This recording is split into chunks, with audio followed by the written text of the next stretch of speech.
Hi friends, সবাই কেমন আছেন? চলে এলাম নতুন আর একটা ব্লগ নিয়ে। এবারের ব্লগটা আমার একটু অন্যরকম।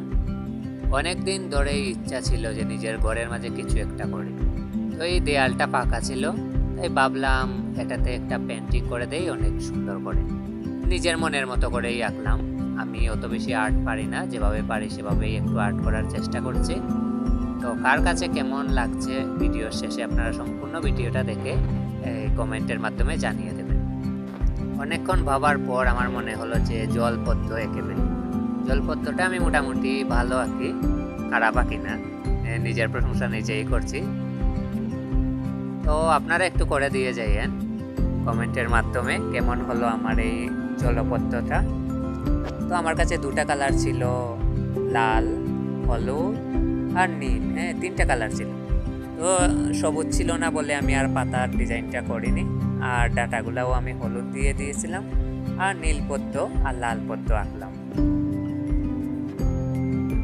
পেন্টিং করা কিন্তু অনেকই কঠিন, যেমন ভাবা যায় তেমন কিন্তু করা যায় না। আমি প্রথম ভাবছিলাম অনেক সহজ, আমি সহজেই আঁকতে পারবো, কিন্তু খাতার মধ্যে যেভাবে আঁকি দেয়ালে আঁকাটা এত সোজা না। রঙগুলা পড়ে যায়, ঠিক করা লাগে, হাতগুলাও ভালো করে আটানো যায় না।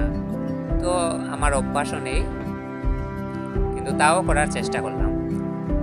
পিচ্ছি বাচ্চা আমার বাতিজা বাগনা তারা ছিল, তারাও অনেক ডিস্টার্ব করছিল আমাকে, তারপরেও আমি আঁকার চেষ্টা করলাম।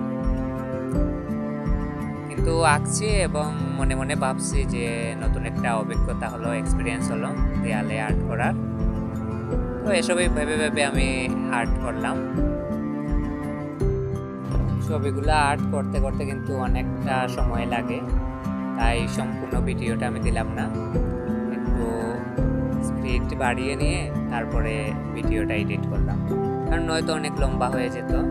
লম্বা ভিডিও এখন বেশি একটা কেউ দেখে না, তাই যতটুকু পারা যায় কেটে কুটে আমি এই শর্ট করে নিলাম। যতটুকু শর্ট করা যায় ততটুকুই করলাম, বেশি একটা আবার করলাম না।